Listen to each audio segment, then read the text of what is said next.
Good afternoon or good morning to you, depending on where you are in the country. My name is Jose Leon. I am the Chief Medical Officer with the National Center for Health and Public Housing.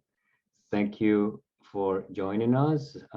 Today we have an excellent activity. This is a webinar slash Facebook Live activity. So if you are either on Zoom or if you would like to access this conversation via Facebook, you can go to our Facebook page, National Center for Health and Public Housing, and it would be such a great pleasure to have a conversation with everybody, not only our panelists, but the health centers to discuss barriers to diabetes management in public housing and in other settings. This is a condition that affects not only public housing residents, but everyone, but it has a very, very high prevalence on low-income populations. And so this is a really good opportunity for everyone to just review what you are doing, what we are doing, and how we can share our experience and making sure that we help our patients with diabetes to achieve the AC1 numbers that are required for them and making sure that they have their diabetes under control. At this moment, if you are on Zoom, we have some housekeeping instructions. At this moment, everyone is muted. If you would like to turn your camera on, please do so. It's going to be such a great pleasure to see everybody's faces and making sure that we get to know each other. If you have any questions or you would like to make a comment or share with us a promising practice, you can use the chat box. The chat feature will help you communicate with us. You can also do it or communicate with us verbally. If you use the raise hand icon, your line can be unmuted and you can just participate and participate verbally. This moment, the activity is being recorded and the materials, the resources, including the recording, will be shared with all of you via email after this presentation. And also you can also go to our website, www.nchph.org, and you can get the recording from our website, or you can also go to Facebook and go to the NCHPH page, and you will be able to access the recording as well. The National Center for Health and Public Housing is funded by HRSA to provide training and technical assistance to community health centers across the nation.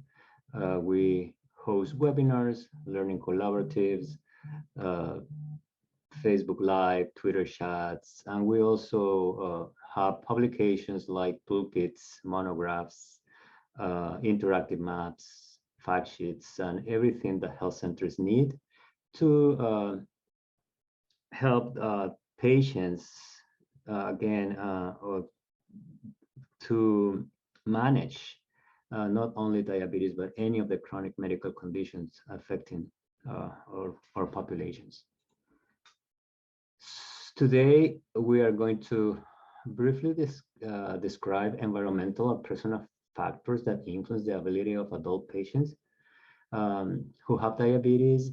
We are going to try to identify strategies for effective case management, specifically those addressing social determinants of health that impact the prevalence of diabetes in our communities, and how we can collaborate with community programs and advocacy organizations to promote available resources for nutritional assistance. A quick reminder of the public housing primary care program. In 2020, according to UDS data, we had over 1,300 community health centers providing services to all populations, and in 2020 they served 28.5 million patients. 435 of these FQACs reported to be in or immediately accessible to public housing, and in the same year they provided services to over 5 million patients.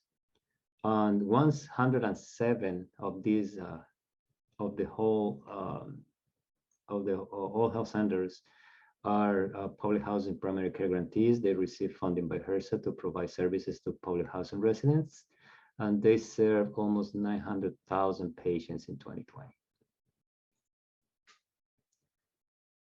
I like this slide.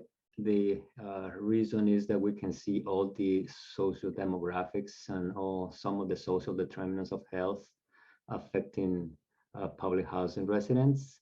I always like to mention that 38% of the household report to have at least one person with a disability, and 35% are over the age of 65. Around 37% of them are children.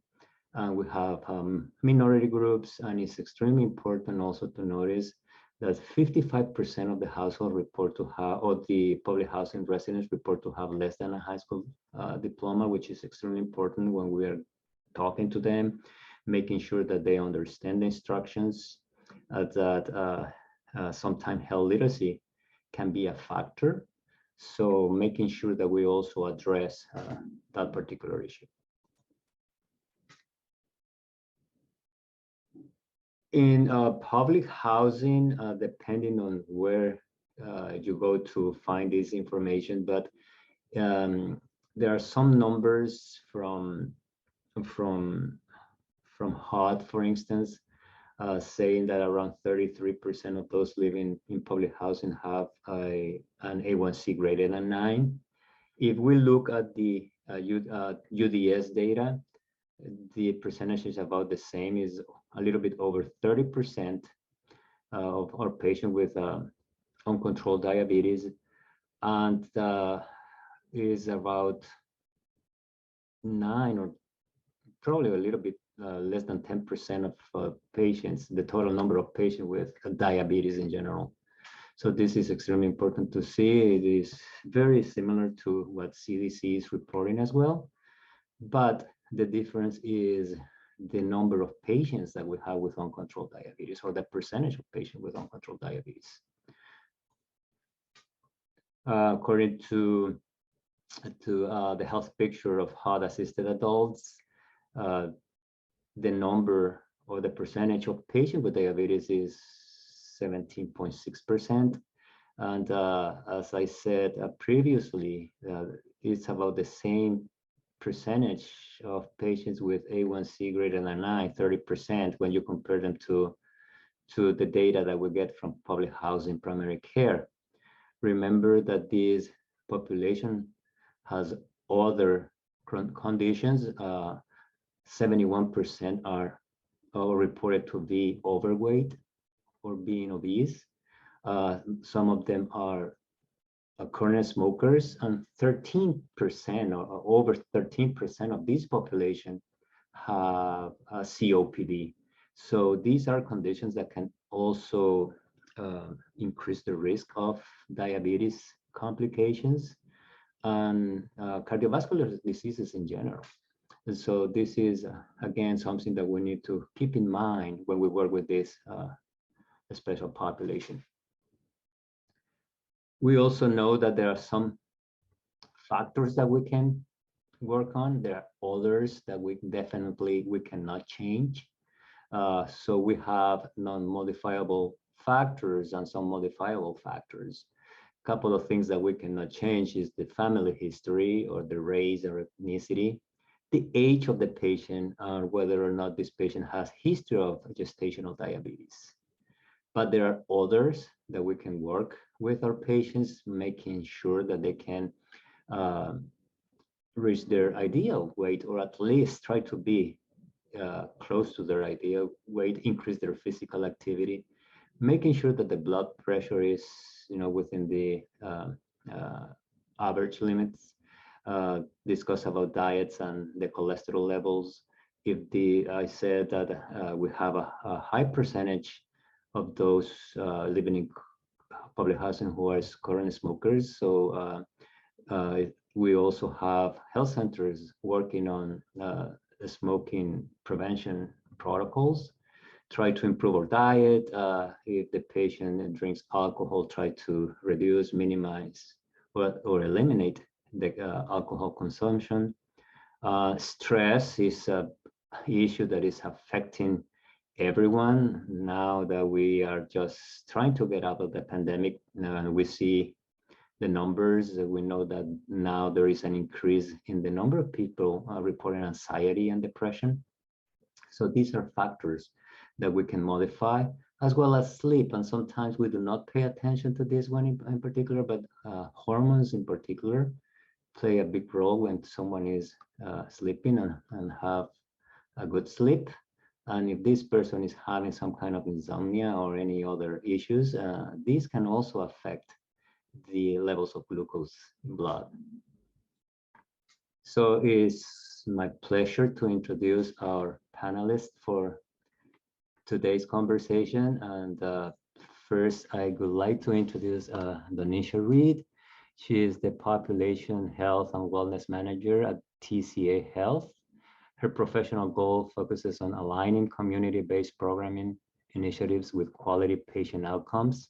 Her experience includes working in various wellness settings that include clinic, health center, nonprofit, fitness, recreation, and social services, designing, planning, implementing, and evaluating public health programs, leading teams for QI cycle for pediatric asthma, diabetes, hypertension, and chronic care management, and using mobile health applications to improve patient engagement and health outcomes. Donisha earned her Master of Public Health, Behavioral, Social, and Community Health from Indiana University, Bloomington, Indiana, and a Bachelor of Science, Health Science from Purdue University. She also practices and teaches yoga.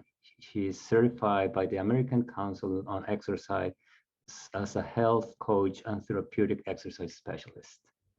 We're going to hear from Althira Steens. She is working with Donisha, TCA, and she's well known for her community outreach efforts in presenting nutrition and physical activity promotion, with a specialized focus on chronic disease prevention, including obesity and diabetes.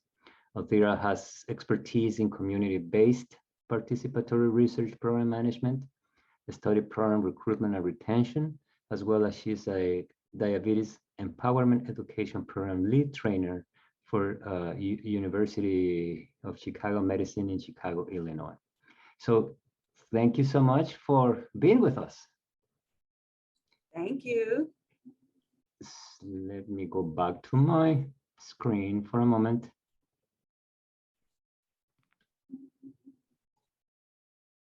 Thank you.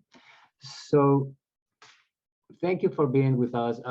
Just to get started, let's have a very brief conversation on TCA, the location, the number of clinics or the clinical side, what type of patients you serve, and the services that you provide, so people are familiar with everything that you're doing in Chicago.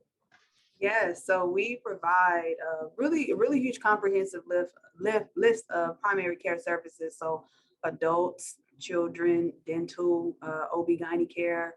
We expanded our behavioral health team. So we have our LCPCs, we have our interns, of course, LCSWs, and our adult psychiatric care providers. We're looking to add on a child psychiatric care provider. So we really want to be able to make sure we're taking care of everybody in every way. We also have a robust enabling services. So we have a SNAP and TANF employment program, of course, health and wellness, WIC, patient engagement and outreach, health insurance enrollment. So we have a lot going on. In addition to our main site that's associated with the public housing site, Outgale Gardens and Philip Murray Homes, we have a satellite site in Chatham, which is also on the south side of Chicago. We also have a school-based health center that's located in Carver Military Academy. So a little bit about 2 blocks away from our main site. And then we have our mobile van. So with that, we travel all over the south side, south suburbs, providing health screenings, school physicals, COVID testing, vaccines, flu vaccines, and just making sure that we can take all of our services that we have with us on the go, really to remove those barriers to access when it comes to transportation. As we know, transportation is a huge social determinant of being able to access your healthcare. So we do our best to make sure that we can meet people where they are. Thank you, Danisha. I had the opportunity and the privilege to visit TCA a few years ago. And one of the things that grabbed my attention is that in that particular area, it's really difficult to see supermarkets and places where people can go and have healthy food and fresh food.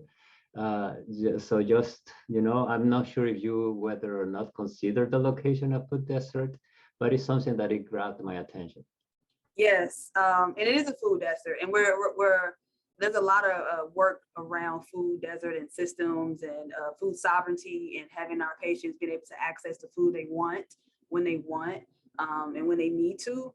We are in a food desert. The last grocery store that was over here closed down in 2018. So now people have to travel to 111th or to the suburbs to get their food, another neighborhood. And again, it's a transportation desert as well too, whereas only one bus route comes to service the entire neighborhood for our city of Chicago transportation. So again, transportation access is a huge issue, not just to grocery stores as you mentioned, but being able to have patients come and get the services that they need. So we do our best to advocate and again, remove those barriers, but a lot of it is systemic and just to build the environment that our patients live in and our employees work in. Correct. And yesterday, and this is something that you probably may or may not know, but we were having a conversation about public housing, primary care residents, and the issues that some patients with disabilities have. You know, so you are talking about transportation, you're talking about being in a area that is considered a food desert.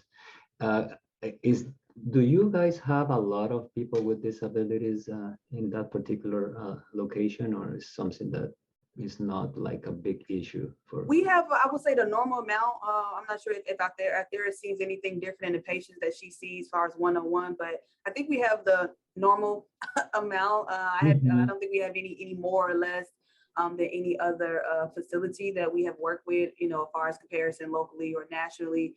The issue is again, the built environment. So even though we do our best to be accessible as far as our doors and ramps, we are one level. So we are, what is it called? The word escapes me, ranch style health center. So we don't have an upstairs or a downstairs, but again, because we are right behind Algill Gardens, a lot of people walk here. So they have to take a kind of a curvy roundabout way to get here if they're walking, or even if they're on a motorized scooter or wheelchair. It's just a lot for them to get here. That again, it's not our built environment, but the environment that they live in. We're right off 130th, which is considered like a mini highway. It's very industrious, a lot of 18-wheelers right outside of a Ford factory, right off the Bishop Ford Expressway. So it's a lot of fast moving traffic. It's actually quite dangerous, even in the car, even trying to get into the building. So again, when you think about people who have impaired mobility for whatever reason, it does make it difficult to get to them. And that's why we do a lot of our mobile van services, and we just pack up the team and go to do a lot of the services inside of the housing complex. So it's just one less thing they have to worry about. But I didn't know if Athira wanted to speak to that too, about the patients and their impairments. I feel that I agree with Danisha. I believe that, you know, we do have quite a few patients that are mostly on, you know, walkers and canes and not necessarily in motorized accessibility, you know, instruments. So, but I appreciate this multidisciplinary type of center that has all of the services that, you know, a patient can come for a one-stop shop, essentially, to get all their needs, their healthcare needs taken care of, as well as mental healthcare needs, behavioral health, dentistry. But again, I agree with her. I don't think that we have any more or less. However, we may not know that because those individuals don't want to come out, right? And they don't want to travel. And I think that's the benefit of like discussing telehealth and those opportunities to, connect with them there. Thank you. That's great information. And again, I had the opportunity to visit TCA, and I was very impressed by the building and everything all the services that are offered here. So thank you so much. So in regards to the percentage of patients with diabetes, I went to UDS and just briefly checked, how the number of diabetes in that particular community has, evolved. And I see that at this moment, around 14.3%, of the total population may have a diabetes, and it's been about the same. These numbers are increasing for everyone. Diabetes is becoming more prevalent. It has a lot to do with the pandemic, but at the same time, the way that we are eating, that we are exercising less, and just all the stress and what we were talking, that people have no sleep or little sleep. So all these are factors that we are going to discuss today, but these are the numbers, how they are being, going up or down, and it's about the same for all health centers across the nation. Now, in regards to environmental or personal factors, and let's get into the nitty-gritty of the conversation. We've been talking, and this is a very nice picture, on environmental determinants and risk factors and everything that is affecting patients with type 2 diabetes. We have mentioned, the access to health services, the physical activity resources, and safety and violence in some communities is a factor. People don't get out and don't exercise outdoors because of these safety issues, and public transportation, green space, etc. There are some other risk factors, exposures, stress and social isolation, and all these factors that are mentioned here.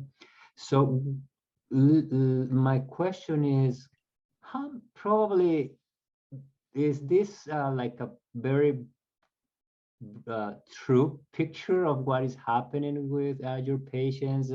Are these the factors that are affecting patients' TCA, and the leading this to some of issues that we are mentioning, like obesity or hypertension, or patients developing pre-diabetes? Is this something that you see, and which of these are more prevalent in that area? This is a perfect slide and depiction of what's going on in this area, particularly with the environmental and how it trickles down to the primary outcome. And I wouldn't even just say diabetes. I would change like the intermediate and the primary to like chronic disease. So as you talked about, high blood pressure, obesity, and even kidney disease, and cardiovascular health. That primary outcome is unfortunately is like chronic disease, and oftentimes diabetes is kind of like the core of it, and a lot of people have comorbidities that they're dealing with.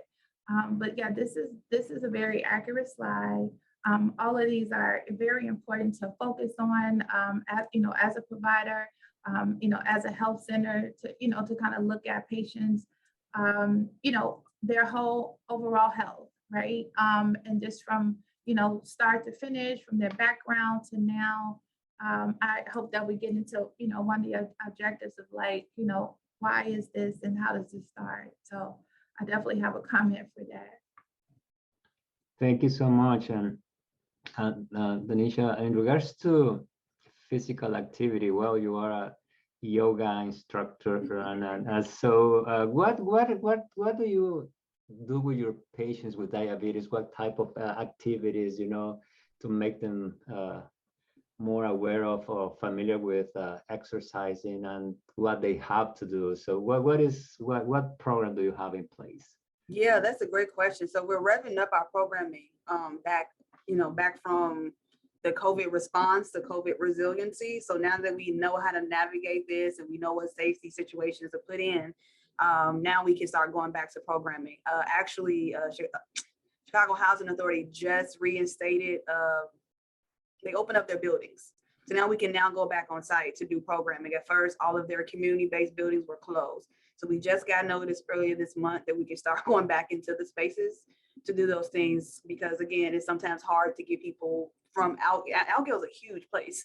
And so when you go deeper into the housing complex, it's kind of hard to get those patients to come out for extra programming. So the goal is to start that back up. Where another goal is to also make sure that we activate the green spaces around us. So TCA and Algill Gardens is very blessed to be next to Beaubien Woods Forest Preserve. So we've been doing a lot of work with Cook County and the Field Museum to figure out how to activate that space for recreation, for relaxation, to address the stress management, so they don't have to go far. A lot of people are very neighborhood attached to their neighborhood, so they don't really like leaving, but you don't necessarily have to. So we're trying to figure out ways to activate those spaces. But then when you do the surveying and the assessments and you talk to those patients, a lot of it is the walkability. The sidewalks are very crumbly. The streets are crumbly. The streets are not paved, or they paved and they stopped. It's not well lit on the path to go to the forest preserve. So in addition to the one-on-one work that we're doing and the programmatic work that we're doing, we're also trying to do built environment advocacy and making sure that CDOT, which is Chicago Department of Transportation, if it's a county, making sure that they improve those roads and walkways. So if we want to do a walking group, we can do so, and we can do so safely. And we can invite those people who have limited mobility or impaired mobility, even if they are not on a walker or a cane. Sometimes they have neuropathy, right? And so they want to walk, but maybe they can't walk long distances. And so just trying to make sure that when we have these programs, however good nature that they are, that we think about what it takes for the patient to actually get to it and be involved in it and removing those barriers. Excellent. Thank you so much for that. Now, in regards to outreach, we're looking here at the risk factors, and I see stress and social isolation and fear. That's one of the reasons why I mentioned people with disabilities, because sometimes we tend to see patients, and categorize patients by one condition. And yesterday, when we were having this conversation, we were talking about people with one or more disabilities, but sometimes we also forget that these patients with disabilities have other chronic conditions. They can have hypertension, they can have diabetes. So if you're doing some kind of outreach, and then either your promotores or promotoras or the social workers, and see someone who is being affected by any of these either environmental determinants of these risk factors, what is the process? How do you refer the patient back, and what services you provide to your patients? Well, we definitely want to connect them to our behavioral health team, right? We always offer, of course, our time, and we want to talk to them just to see how they are. We don't always want to just rush to fix it, because sometimes they just need someone to talk to in the moment. A lot of times we get this spontaneous omission, just like, I just need someone to talk to in this moment, right? And so we kind of leave room for that, so we can build that relationship and build that trust.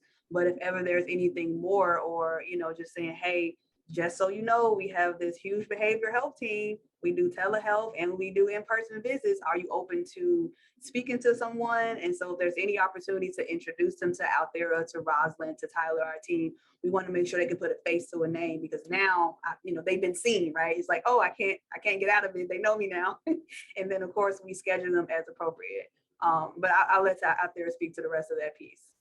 Yeah, one of the things that I've always wanted to do in undergrad in psychology, I wanted to, in doing nutrition for so many years, I saw the connection, right? With stress and behaviors and not eating right, and, them being upset they're not even having those resources available. So one of my first clients as an intern for behavioral health was actually referred from my diabetes clinic.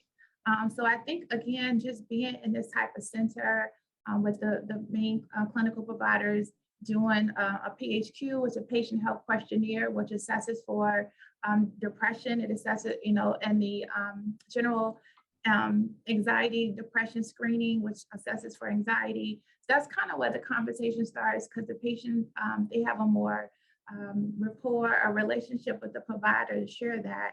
And it's up to the provider to, refer that patient to behavioral health or some type of counseling. And that's why we often get a lot of our referrals internally and as well as externally for behavioral health from the clinical side. So it's definitely a connection. Let's say that you have identified your patient, and the patient has behavioral health issues. They go to the clinic and see the behavioral health specialist, the social worker. And what is the process? Where else this person is referred to in addition to the behavioral health specialist? I assuming that it goes to the clinician, but if the patient has like dental issues, they also are referred. So we are looking at the patient-centered medical home model here. Is there anything else that you offer to the patients? Like we're talking about the programs, where they can exercise for X amount of time, like 2 or 3 or 4 times a week. So how do you make sure that the patient receive a holistic approach? Yeah, go ahead out there. Go ahead. So if the patient comes in, they'll more than likely coming in to see the provider for a checkup or a health assessment, and the provider does the screening, and the screening, indicates a high positive, for depression or anxiety, then that person is referred to behavioral health. Behavioral health sees that person to do an assessment to kind of get like some background information about what's going on. What kind of work do they do? What are they doing in their life? And to start that relationship. On our team, we also have psychiatry. So we have a psychiatrist, Dr. Milton Daughtery, as well as a psych nurse, Rosalind Anderson. So those individuals can, work in conjunction with the counseling team to, prescribe medications if the person needs medication in addition to the provider. So again, just working together collectively as the healthcare team, can support that. I've even gotten dentistry has sent patients for diabetes to me. Dentistry has sent patients to behavioral health. So, once we, get an assessment of the patient and see that that they need a need met for whether it's medical, whether it's dental or behavioral health, I'm glad that TCA is here in the community to provide that. And we try to make sure that, we're not too heavy-handed, too overwhelming, because sometimes it can be, right? Especially depending on if it's your first visit, your second visit, how well the visit went, how's your day going, right? So we don't want to be too heavy-handed, but we want them to know, hey, you can come here and get all of this taken care of. We can schedule everything for you, so you don't have to worry about calling in or remembering to call us back or anything of that nature. So we want to make sure that we schedule them out properly and consider the other things that they have going on, and so they can properly see the certified diabetes educator, to see our behavioral health team, to see the dentist, to see the primary care. If they're having issues with employment, right, we want to make sure that they talk to our employment and then a training team. If depending on, if they're a woman or a man and they're having any issue, we want to make sure that they go to our WIC team. Based off of their, status, we want to make sure they get the proper testing done. So a lot of it is just educating and letting them know we don't want to overwhelm you, but we have a lot to offer you. So here's some information, we can talk, but let's try to prioritize some of those things. So again, if you're scoring a high PHQ2, PHQ now, we want to make sure we get you in first, right? And then from there, we can kind of walk you through the rest of that care team process of getting everything taken care of. Excellent. Thank you. Yeah, sorry, Dr. Noun. We have a question from one of our participants. Okay. The question is, does the property have its own separate social service staff? If so, how do you coordinate with them? It's not it's a tricky question, but so we have a behavioral health team, not necessarily a social service team.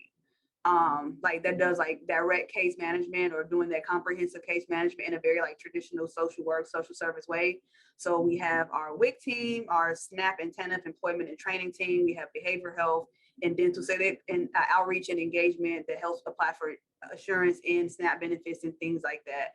So they are not under one umbrella. They are, I guess, different departments with different managers, but the way we coordinate is either like a warm handoff, so walking people to each of those stations, sending notes in the EMR, letting different providers know that we talked to this person today, they've been scheduled, or how do you want to schedule? So we do a lot of the speaking to each other behind the scenes to coordinate their care, especially if it is a complex patient, right, that needs some hand holding. But anything that we don't have internally, we refer out, but most of the things that people typically need, we have inside, or we have like a list of services in the area, partners in the area that we work with. And I hope that that answers the question. Yeah, I actually just had an opportunity to refer a behavioral health patient to work with our kind of social service staff to help her with information about insurance, information about housing, and how to, get that ball rolling, as well as our workforce development team, to help her with the job. So I want to say we do kind of, I guess it is a social service staff, and essentially under the umbrella of TCA Health. And most of us are physically located in the same place. So it's very easy for us to like walk down the hall, to each of those stations and introduce the staff to the patient to the staff, and let them know that we're all right here, working with you one-on-one. Excellent. Thank you so much for that. And thank you so much for the question as well. If we move on the SDOH components, and we have already talked about some of the strategies that you use to address all these issues. One of the questions, and you mentioned one partnership with the housing authority. In regards to education, income and occupation, you mentioned that if the patient is unemployed, you have a group of staff who address that particular issue. The education of the patient is extremely important. We talk about health literacy and making sure that our patients understand the instructions. And so in regards to housing, that's another big social determinants of health. What else do you offer? All health centers share these social determinant of health, and the strategies made, well, all the patients shares these social determinants of health, but the strategies may change depending on where you are located, because there is not one size fits all kind of solution. And so is there any of these that you say we have this program, that is extremely useful, and that we would love to share, any of these promising practices? Like, for instance, any collaboration with your public housing agency, or working with a food market, or just working on safety with police or the community. So making sure that you are addressing not only the chronic condition, but the social determinant that is affecting your patients. Athira, has anything come up in your patients that you've been working with that, that we haven't had the chance to focus on, but it's like one of those emerging concerns? So I have been with TCA just for a few years, and I know in the past when we had a program managing our diabetes, we had food grocery store tours that we were planning, but COVID happened. But we did have, access to teach them how to cook food and those things, as far as to address food insecurity, kind of finding out what they have in their refrigerators already at that time. But I think there are definitely some building that we can do to address this, you know, some collaborations that we could make, like Top Box Foods, or working directly with the Chicago Depository, Food Depository, to trying to provide, you know, those things here at the site, because we do have the spacing for that. But I think just, again, working with Danisha to provide more classes for food and physical activity can help with, you know, the food availability, I can't even speak, food availability, and, you know, food security to help, you know, in the community members, with the community members. I agree with you, but working with the police, I have this on my notes, you know, working with Chicago Department of Public Health too. They have resources and grants and things like that that's available for food access and food security. So it's definitely an opportunity to continue to build on, you know, what's going on now. Yes, and we're writing grants, right? We try to get that funding, so you know, we take that lift off of our patients. At one point we had a food pantry, but we transitioned the ownership to the local advisory council. So every public housing site typically has an advisory council that is operated and led by the residents. So ours is called the local advisory council. So they have a food pantry every Friday at 9 o'clock. So it is a food pantry within the neighborhood and in the housing community. Every week, amazing things, and that is supported by the Greater Chicago Food Depository that Althea mentioned. So there is a food source there, a weekly food source there. We are trying to work with previous vendors that we worked with in the past to bring those food RX bags back. And so they were just beans, rice, and like vegetables. So it was all vegetarian. We didn't have the chance to provide meat, and making sure that we give those out to our, you know, anybody who wants them, but of course targeted to our chronically ill patients, so they have that access to fruits and vegetables, put in different recipe ideas inside of those. That was in 2021, again, with grant funding, and that was in 2020 with emergency grant funding. So now that we're coming out of that crisis mode and going into resiliency, we're trying to figure out how to make it sustainable. A lot of these things are not as sustainable over time, and so we're trying to figure out a model that is the most sustainable to make sure that our patients have access to foods, to try different things out. It's sometimes scary to try different things when you have a limited amount of money. You know, it's kind of hard to not want to waste food because it's like, I may not have any extra.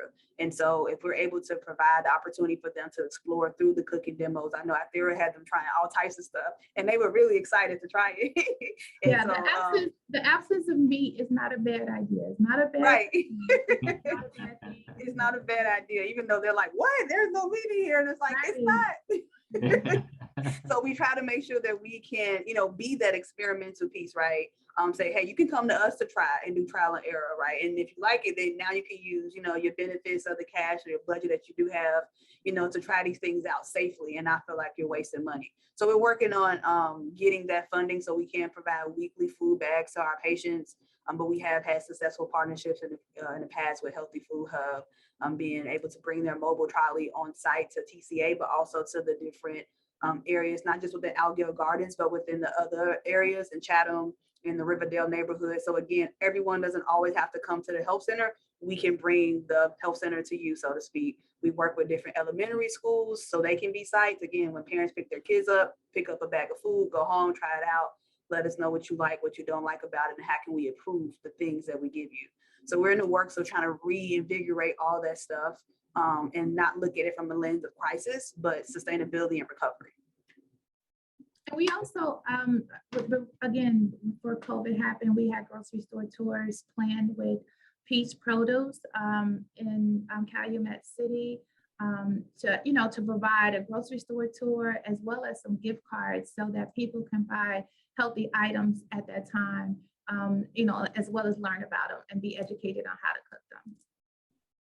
Great, thank you so much. I mean, you're doing a lot. You have different programs addressing social determinants of health.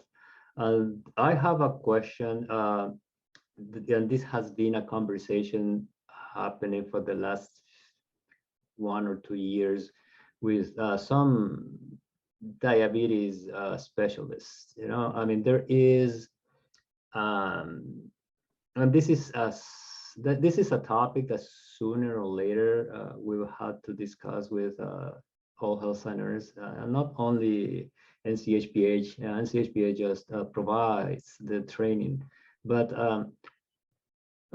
sometimes we are talking a lot about the use, about the roles and capabilities of sometimes outreach people, and then HUD has a program, you know, to train CHWs in the next few years, as well as HRSA has been talking about this particular issue. I am wondering if, my question is, what is the role that at this moment in time CHWs are, just playing in educating patients with diabetes? You know, is a very limited role to just refer patients to the clinic, or is just some kind of materials and resources that they can also provide? And again, this is a topic that is sometimes a little bit difficult for some of the providers and health centers, because there are some state regulations, you know, what a CHW can do and what a CHW is not allowed to do. But in regards to diabetes, you know, what is the role of a CHW, you know? Yeah, so we are working on, we first implemented CHW TCA actually just last year. As far as like the formal role of a community health worker, when we were doing our COVID-19 testing and vaccine, and really doing that education on hesitancy and kind of removing that misinformation and getting people to come into the health centers, and making sure that even if you don't want the vaccine and, you know, you feel some kind of way about testing, you at least know what we have to offer outside of that. So your health and well-being outside of COVID is being taken care of. And so now that we have kind of worked out, you know, some of the kinks and the making sure that we work with people who are not just well-versed in the community, but invested in the community, that knows how to navigate the communities that we're targeting and that we're serving. We want that cultural competency, right? I think that's the most important thing.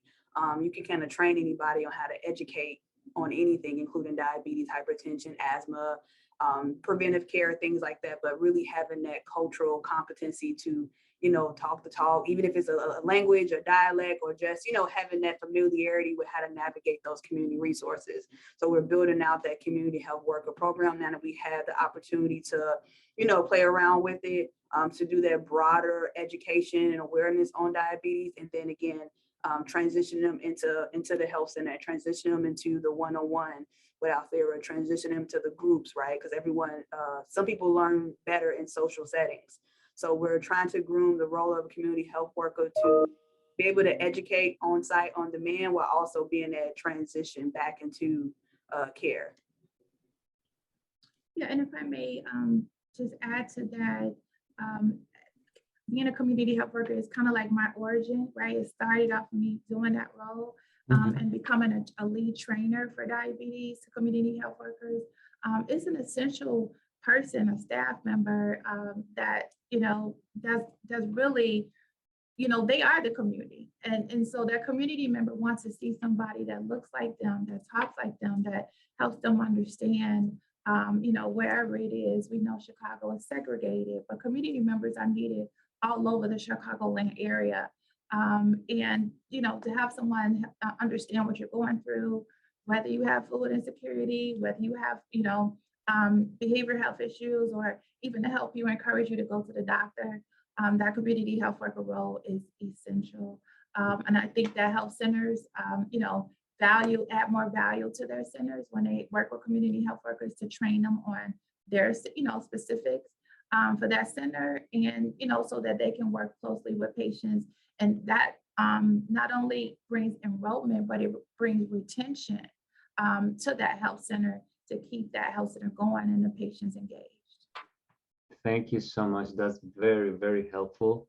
I have the opportunity to work with the American Diabetes Association, and specifically on some chapters related to social determinants of health. And this has been part of the discussion, and there are some, now that we're talking about resources, CDC has some really good resources, on the role. So if anyone who is participating, and would like to get additional information, CDC has excellent, information on this particular topic. And then we can talk about diabetes forever, but let's move to our next section, which is collaborations with community programs. And throughout the diabetes era and throughout the diabetes priority, and everything that HRSA is doing to address this particular condition, there have been several examples on how we can work together with other community partners, and we know that universities are really good partner in the community. The local state public health departments and corporations, school, nonprofit organizations, recreational facilities, or community centers and faith-based organizations. You have already mentioned collaboration with your housing authority. Is there anything that you are doing, or any of these organizations rings any bell that you are doing anything with other organizations in the community to address diabetes? So in general, for our health and wellness, of course, including diabetes, is making sure that we activate our green spaces and the great outdoors while we can, especially when, you are asked to stay inside, even though, we're moving away from that language of quarantine and staying at home, but making sure that people still know that the outdoors is still a viable place for you to, recreate and to, decompress, right? That mental health has been a very, very big thing. So advertising and reconnecting with the Cook County Forest Preserve, the Chicago Park District, and really highlighting recreation, because we know that self-management is really, really important, especially when it comes to physical activity. And so we want to make sure that we build strong partnerships and we're on the same page, and our patients can see that we are, in alignment with these different sites. We have done some pop-up things at different churches and with the schools. We recently worked with one of the schools in another neighborhood called Eastside, and working with not just their children, but their parents. So doing blood pressure and glucose screening at report card pickup. A lot of times when you think about school health, it's always about the kids, maybe sometimes the teachers, but hardly ever about the parents too. And so we know when the parents are not well, the children are not well. And so we did some screenings with those. So we're, again, as things are opening up and people are receptive to receiving us again, we want to make sure that we reconnect and strengthen those partnerships as we go. But a lot of it has been highlighting how to recreate outside safely, even in cold weather. If I may add, as far as like the corporations and businesses, keeping in contact with pharmaceutical companies that provide the devices and medications that patients are using. In particular, we are trying to get in contact with the continuous glucose monitor, because patients are tired of sticking themselves, so they want to use, the arm device. So working with that company to try to, get more information about that. As well as non-for-profit organizations like fraternities and sororities are, good places for us to also connect, because those individuals have a larger network, but it's definitely, opportunities to continue to build and expand, this connection to resources. Excellent. Thank you so much for that information and questions and answers. We would like to hear from the audience as well. If you have any questions, you can, as I said in the very beginning, you can either type your question in the chat box, or just use the hand raise icon, and with you can ask your question verbally as well. In the meantime, Fida, do we have any questions either on Facebook or on Zoom? No, not at the moment. Okay. Now, at the beginning, before we get started, and we got this pre-webinar, we were having this pre-webinar conversation. what is the percentage of patient at this moment that you think you are providing services through telemedicine? Is there like still like 30-70%, 40-60? Is this people are just moving to in-person again?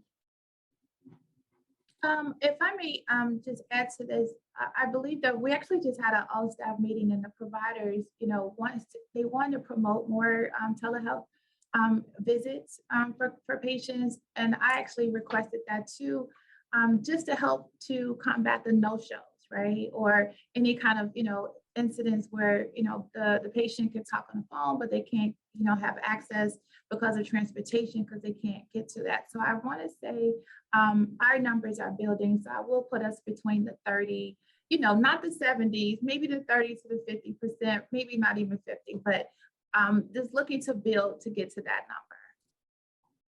I was trying to pull up the report as you were speaking. So what we did, and I haven't done the full quarter yet, but just in January, when the last report that we had saw just 260 patients for the whole month of January in telehealth. And that includes behavioral health, medical. And I know for the year of 2021, we had 2,989 telehealth, and in all of our in-person appointments, we had 28,000. Of course, these are like individual visits, not like unduplicated. So about 10% we're seeing telehealth. And like Athera said, we want to open that, we want to expand that and make sure that people know that even though, you can come in if you need to, especially when it is something that doesn't require a lot of the laboratory work and a lot of the, the on-site services, we want to promote that. So again, the no-show rate, if you can come to your behavioral health visit in this video or telehealth, and that will actually increase your opportunity to go, then we want to make sure we do that and not require you to come back in, because we don't want to create even more barriers for our patients in any kind of capacity. So we're definitely promoting and continuing to promote our telehealth services on all fronts. Great, thank you so much. Fide, do we have any questions? No. We don't? All right, we are about, we're very close to 2 p.m. Eastern time. Just a reminder to those participating, there is a post evaluation survey after these activities over. If you have some time, please make sure that you complete the survey. If you have any additional questions, either for the National Center for Health and Public Housing, these are our contact information, or if you would like also to get in contact with Tanisha and Athera, just let us know, and we are going to make sure that they receive your questions, and we are going to put them in contact with them. So thank you again. It's always a pleasure to hear from you, and thank you for providing all the services and all the support that your patients are in need of, and have a great afternoon. Thank you all. Dr. Lynn. Thank you very much. Thank you. Thank you.